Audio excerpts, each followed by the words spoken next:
ಧರ್ಮಸ್ಥಳದಲ್ಲಿ ಬುರುಡೆ ರಹಸ್ಯದ ಬೆನ್ನು ಬಿದ್ದಿದೆ ಎಸ್ಐಟಿ ತಂಡ. ಅನಾಮಿಕ ತೋರಿಸಿದ ಜಾಗದಲ್ಲಿ ಜೆಸಿಬಿ ಮುಖಾಂತರ ಕಾರ್ಯಾಚರಣೆ ಆಗ್ತಾ ಇದೆ. ಕಾರ್ಮಿಕರು ಸುಮಾರು 4 ಅಡಿ ಅಗುದರು ಅಸ್ಥಿಪಂಜರ ಸಿಗಲಿಲ್ಲ. ಈ ಹಿನ್ನೆಲೆಯಲ್ಲಿ ಕಾರ್ಮಿಕರಿಗೆ ಬ್ರೇಕ್ ಕೊಡಲಾಗಿದೆ. ಜೆಸಿಬಿ ಮೂಲಕ ಕಾರ್ಯಾಚರಣೆಯನ್ನು ಶುರು ಮಾಡಿದ್ದಾರೆ. ಪಾಯಿಂಟ್ 1 ನಲ್ಲಿ ಈವರೆಗೂ ಯಾವುದೇ ಅಸ್ಥಿಪಂಜರ ಕಳೆಬರಹ ಪತ್ತೆಯಾಗಿಲ್ಲ. ಸುಮಾರು 20 ವರ್ಷಗಳಿಂದ 100-150 ತಲೆಬುರುಡೆಗಳು ಅಲ್ಲಿದ್ದಾವೆ, ಕಳೆಬರಹಗಳಿದ್ದಾವೆ. ಸಮಾಧಿ ಮಾಡಿದ್ದೀನಿ ನಾನು ಅಂತ ಅನಾಮಿಕ ವ್ಯಕ್ತಿ ಹೇಳಿದ್ದ. ಅದಾದ ನಂತರ ನಿನ್ನೆ ಸ್ಥಳ ಮಹಜರಾಗಿತ್ತು. ಅದಾದ ನಂತರ ಆ ಪಾಯಿಂಟ್ಗಳನ್ನು ಗುರುತಿಸಿದ್ರು. ಅಲ್ಲಿ ಇವತ್ತು ಶೋಧ ಕಾರ್ಯ ಆಗ್ತಾ ಇದೆ. ಉತ್ಖನನ ಮಾಡ್ತಾ ಇದ್ದಾರೆ. ಕಳೆಬರಹ ಇದೆಯೋ ಇಲ್ವೋ ಅಂತ ನೋಡ್ತಾ ಇದ್ದಾರೆ. ಮೊದಲನೇ ಪಾಯಿಂಟ್ನಲ್ಲಿ ಉತ್ಖನನ ಆಗಿದೆ. ಕಾರ್ಮಿಕರು ಅಲ್ಲಿ ಹುಡುಕಾಡ್ತಾ ಇದ್ರು. ಸುಮಾರು 4 ಅಡಿ ಗುಂಡಿ ಮಾಡಿದ್ರಂತೆ. ಆದರೂ ಕೂಡ ಯಾವುದೇ ಕಳೆಬರಹ ಪತ್ತೆಯಾಗಿಲ್ಲ.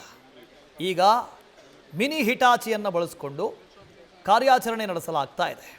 ಆದರೂ ಕೂಡ ಯಾವುದೇ ಕಳೆಬರಹ ಪತ್ತೆಯಾಗಿಲ್ಲ ಮೊದಲನೇ ಪಾಯಿಂಟ್ನಲ್ಲಿ ಅಂತ ಹೇಳಲಾಗ್ತಾ ಇದೆ. ಗೊತ್ತಿಲ್ಲ, ಇನ್ನೂ ಅನೇಕ ಪಾಯಿಂಟ್ಗಳಿದ್ದಾವೆ. ಆ ಪಾಯಿಂಟ್ಗಳಲ್ಲಿ ಪತ್ತೆ ಆದರೂ ಆಗಬಹುದು. ಸೊ ರಸ್ತೆ ಆ ಬದಿಗೆ ಈ ಬದಿಗೆ ಕಾಡು ಅಲ್ಲೆಲ್ಲ ಗುರುತು ಮಾಡಿದ್ದ. 20 ವರ್ಷಗಳಿಂದ ನಾನು ಹೂತು ಹಾಕಿದ್ದೀನಿ, 100-150 ಶವಗಳನ್ನು ಹೂತು ಹಾಕಿದ್ದೀನಿ ಅಂತ ಹೇಳಿದ್ದ ಅನಾಮಿಕ ವ್ಯಕ್ತಿ. ಜೊತೆಗೆ ನಿನ್ನೆ ಬಂದು ಸರಿಯಾಗಿ ಇಷ್ಟು ವರ್ಷ ಕಳೆದರೂ ಕೂಡ ಸರಿಯಾಗಿ ಇಂತಿಂಥ ಪಾಯಿಂಟ್ನಲ್ಲೇ ಹೂತು ಹಾಕಿದ್ದೀನಿ ಅಂತ ಹೇಳಿದ್ದ. ಸೊ ಅಲ್ಲಿ ಕಳೆಬರಗಳು ಸಿಗಬೇಕು. ಮೊದಲನೇ ಪಾಯಿಂಟ್ನಲ್ಲಿ ಸಿಕ್ಕಿಲ್ಲ. 4 ಅಡಿಯವರೆಗೆ ಗುಂಡಿ ತೋಡಿದ್ದಾರೆ, ಆದರೂ ಕೂಡ ಸಿಗಲಿಲ್ವಂತೆ. ಸೊ ಅದಕ್ಕಿಂತ ಆಳವಾಗಿ ಹೂತಿಡೋದಕ್ಕೆ ಸಾಧ್ಯನಾ? ನನಗಂತೂ ಗೊತ್ತಿಲ್ಲ. ಆಶ್ಚರ್ಯ. ಯಾಕೆಂದರೆ ಅದು ಕಾಡು. ಕಾಡಿನಲ್ಲಿ ಮ್ಯಾನ್ಯುವಲ್ ಆಗಿ ಗುಂಡಿ ತೋಡೋದು ಬಹಳ ಕಷ್ಟ. ಜೆಸಿಬಿ ಎಲ್ಲಾದರೂ ತೆಗೆದು ಬಿಡ್ಬೋದು. ಮರಗಳು, ದೊಡ್ಡ ದೊಡ್ಡ ಮರಗಳು, ಧರ್ಮಸ್ಥಳದಲ್ಲಿ ನೀವು ನೋಡಿರ್ತೀರಲ್ವ, ಹೋಗಿರ್ತೀರಿ. ಪಶ್ಚಿಮ ಘಟ್ಟ ಬೃಹದಾಕಾರದ ಮರಗಳಿರ್ತವೆ, ದೊಡ್ಡ ದೊಡ್ಡ ಬೇರುಗಳು.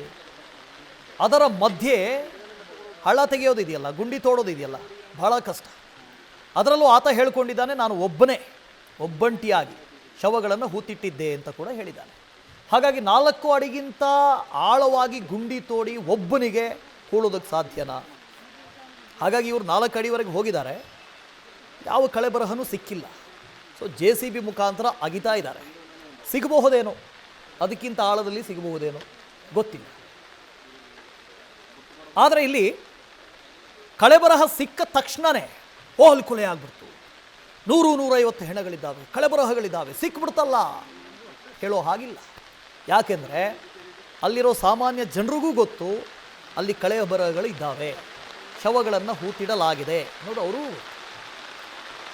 ಅಸಹಜವಾಗಿ ಸಾವನ್ನಪ್ಪಿದಂಥವ್ರನ್ನ ಯಾರು ನೇತ್ರಾವತಿ ನದಿಯಲ್ಲಿ ಕಾಲ್ಜಾರಿ ಬಿದ್ದಿದ್ದಾರೋ, ಆತ್ಮಹತ್ಯೆ ಮಾಡಿಕೊಂಡಿದ್ದಾರೋ, ಯಾರು ಏನು ಅಂತ ಗೊತ್ತಿಲ್ವೋ, ಸುಮ್ಮನೆ ಧರ್ಮಸ್ಥಳದಲ್ಲೇ ನಾನು ಸಾಯ್ತೀನಿ, ಮುಕ್ತಿ ಪಡಿತೀನಿ ಅಂತ ಹೇಳಿ ಬಂದಂಥವ್ರು ಅನೇಕರು. ಅವರ ಅಡ್ರೆಸ್ ಇಲ್ಲ, ಏನೂ ಇಲ್ಲ. ಆ ಥರದವರೂ ಕೂಡ ಅವರ ಶವಗಳನ್ನೂ ಕೂಡ ಈ ಹೂತಿಡಿರುವಂಥ ಸಾಧ್ಯತೆ ಇದೆ. ಈಗಾಗಲೇ ಗ್ರಾಮ ಪಂಚಾಯತಿಯವರು ಹೇಳಿದ್ದಾರೆ, ನಾವು ಅದನ್ನು ಡಾಕ್ಯುಮೆಂಟೇಷನ್ ಮಾಡಿದ್ದೀವಿ ಅಂತ, ಐಡೆಂಟಿಫೈ ಮಾಡಿ ಆ ಸಂದರ್ಭದಲ್ಲಿ ಡಾಕ್ಯುಮೆಂಟೇಷನ್ ಮಾಡಿದ್ದೀವಿ ಅಂತ ಹೇಳಿದ್ದಾರೆ. ಸೊ ಭಾರಿ ಮಳೆ ಸುರಿತಾ ಇದೆ ಆ ಭಾಗದಲ್ಲಿ. ಅದರ ಮಧ್ಯೆಯೂ ಕೂಡ ತನಿಖೆ ಸಾಗಿದೆ, ಕಳೆಬರಹಗಳ ಹುಡುಕಾಟ ಸಾಗಿದೆ. ನೋಡಿ, ಎಲ್ಲರೂ ಛತ್ರಿ ಹಿಡ್ಕೊಂಡು ಆತ ತೋರಿಸಿದಂಥ ಜಾಗದಲ್ಲಿ ಉತ್ಖನನ ಮಾಡ್ತಾ ಇದ್ದಾರೆ. ಕಳೆಬರಹಗಳು ಸಿಗ್ತವೋ ಇಲ್ವೋ ಅಂಥೇಳಿ ಪರಿಶೀಲನೆ ಮಾಡ್ತಾ ಇದ್ದಾರೆ. ಆ ಭಾಗದಲ್ಲಿ ಭಾರಿ ಅಂದರೆ ಭಾರಿ ವಿಪರೀತ ಮಳೆ ಬರ್ತಾ ಇದೆ. ಸುಮಾರು 1 ವಾರದಿಂದ ರೆಡ್ ಅಲರ್ಟಲ್ಲಿದೆ. ಆ ಪರಿಮಳೆ ಆಗ್ತಾ ಇದೆ. ಅದರ ಮಧ್ಯೆಯೂ ಕೂಡ ಈ ಅನಾಮಿಕ ವ್ಯಕ್ತಿ ಒಂದಷ್ಟು ಪಾಯಿಂಟ್ಗಳನ್ನು ಗುರುತಿಸಿದ್ದಾನೆ. ಇಲ್ಲೆಲ್ಲ ನಾನು ಹೂತಿಟ್ಟಿದ್ದೀನಿ, ಸುಮಾರು 100-150 ಅಂತ ಹೇಳಿದ್ದಾರೆ. ಜೊತೆಗೆ ಒಂದು ವಿಡಿಯೋ ಕೂಡ ಹರಿಬಿಟ್ಟಿದ್ರು ಈ ಹಿಂದೆ. ಕಿರಣ್ ಇದ್ರ ಬಗ್ಗೆ ಹೆಚ್ಚಿನ ಡೀಟೇಲ್ಸನ್ನು ಕೊಡ್ತಾ ಹೋಗ್ತಾರೆ. ಕಿರಣ್ 3 ಅಡಿ ಗುಂಡಿ ತೋಡಿದಾರಂತೆ, ಆದರೂ ಕೂಡ ಕಳೆಬರಹಗಳು ಸಿಗ್ತಾ ಇಲ್ಲ. ಒಂದು ಕಡೆಯಿಂದ ಮಳೆ ಆಗ್ತಾ ಇದೆ, ಇದರ ಮಧ್ಯೆಯೂ ಕೂಡ ಉತ್ಖನನ ನಡೀತಾ ಇದೆ. ಸದ್ಯಕ್ಕೆ ಏನಾದರೂ ಅಪ್ಡೇಟ್ಸ್ ಇದೆಯಾ ವಾಸು? ಈಗಾಗಲೇ ಸರಿಸುಮಾರು ಒಂದು 12 ಗಂಟೆಯಿಂದ ಈ ಒಂದು ಉತ್ಖನನ ಕಾರ್ಯ ನಡೀತಾನೆ ಇದೆ. ಆದರೆ ಈವರೆಗೂ ಒಂದು ಕಳೆಬರ ಆಗ್ಬೋದು, ಅಸ್ಥಿಪಂಜರ ಆಗ್ಬೋದು, ಏನೂ ಸಿಕ್ಕಿಲ್ಲ. ಅದು ಸಾಂದರ್ಭಿಕ ಸಾಕ್ಷಿಯಾಗಿ ಏನು ಸಿಕ್ಕಿಲ್ಲ ಅಂತಾನೆ ಹೇಳಲಾಗುತ್ತೆ. ಈಗಾಗಲೇ DIG ಅನುಚೇತ್ ಅವರು ಮಾತಾಡಿದ್ರು. ಅವ್ರು ಹೇಳ್ತಾ ಇದ್ರು, ಇಷ್ಟು 3 ಅಡಿ ಅಗ್ದಿದೀವಿ, ಆದ್ರೆ ಯಾವುದೇ ಒಂದು ಕುರು ಸಿಕ್ಕಿಲ್ಲ, ಅಸ್ಥಿಪಂಜರ ಅಂತ ಏನೂ ಸಿಕ್ಕಿಲ್ಲ, ಆದ್ರೆ ಸಾಂದರ್ಭಿಕ ಸಾಕ್ಷ್ಯ ಅನ್ನತ ಏನೂ ಸಿಕ್ಕಿಲ್ಲ ಅಂತಾನೆ ಹೇಳಿದ್ರು. ಆದ್ರೂ ಕೂಡ ಈ ದೂರುದಾರ ಏನು ಮನವಿ ಮಾಡ್ಕೊಂಡಿದ್ರೆ ಮತ್ತಷ್ಟು ಅಗಿಬೇಕು ಅಂತ, ಈ ಹಿನ್ನೆಲೆಯಲ್ಲಿ ಆತನಿಗೆ ತೃಪ್ತಿ ಆಗುವವರೆಗೂ ಅಷ್ಟು ಮಣ್ಣನ್ನ ತೆಗಿತೀವಿ. ಹಾಗೆ ನಮಗೂ ಕೂಡ ಪಾರದರ್ಶಕವಾಗಿ ಇರಬೇಕು, ನಮಗೂ ಕೂಡ ಮತ್ತೆ ಮುಂದೆ ಪ್ರಶ್ನೆ ಬರಬಾರ್ದು, ಇಷ್ಟು ಮತ್ತೆ ಸ್ವಲ್ಪ ಆಗಿದ್ರೆ ಏನಾದ್ರೂ ಅಸ್ಥಿಪಂಜರ ಸಿಗ್ಬೋದಿತ್ತೇನೋ ಅನ್ನೋದು. ಅದಕ್ಕೋಸ್ಕರ ಈಗ JCB ತರಿಸಿದೀವಿ. JCB ಇಂದನೇ ನಾವು ಈಗ ಮುಂದಿನ ಕಾರ್ಯ ಮಾಡ್ತೀವಿ. ಆದ್ರೆ ಮಳೆ ಬರ್ತಾ ಇದೆ, ಈಗ ಎಷ್ಟು ಅಗಿದ್ರೆ ಅದು, ಯಾಕಂದ್ರೆ ನದಿಯ ಮುಖಜ ಭೂಮಿ ಇರುವ ಹಿನ್ನೆಲೆಯಲ್ಲಿ, ನದಿ ಪಕ್ಕದಲ್ಲೇ ಇರುವ ಹಿನ್ನೆಲೆಯಲ್ಲಿ ಎಷ್ಟು ಗುಂಡಿ ತೋಡಿದ್ರು ಅಷ್ಟೇ ನೀರು ಅಲ್ಲಿಗೆ ತುಂಬಿಕೊಳ್ಳುತ್ತೆ. ಈ ಹಿನ್ನೆಲೆಯಲ್ಲಿ ಈಗ JCB ತಂದು ಅಗೆಯುವಂತಹ ಕಾರ್ಯಕ್ಕೆ SIT ಅಧಿಕಾರಿಗಳು ಮುಂದಾಗಿದ್ದಾರೆ. ಈಗಾಗಲೇ JCB ಬಂದಿದೆ. ಇನ್ನಷ್ಟು ಆ ಭೂಮಿಯಲ್ಲಿ, ಆ ಜಾಗದಲ್ಲಿ ಈಗ ಮಣ್ಣು ಅಗಿತಾರೆ. ನೋಡ್ಬೇಕು ಮುಂದೆ. ಕುತೂಹಲ ಅಂತೂ ಇದೆ, ಒಂದು SIT ಅಧಿಕಾರಿಗಳಿಗೂ ಇದೆ, ಇಲ್ಲಿ ನಮ್ಮ ಮಾಧ್ಯಮದವರಿಗೂ ಇದೆ ಅಂತಾನೆ ಹೇಳ್ಬೋದು Vasu. Okay, thank you Kiran.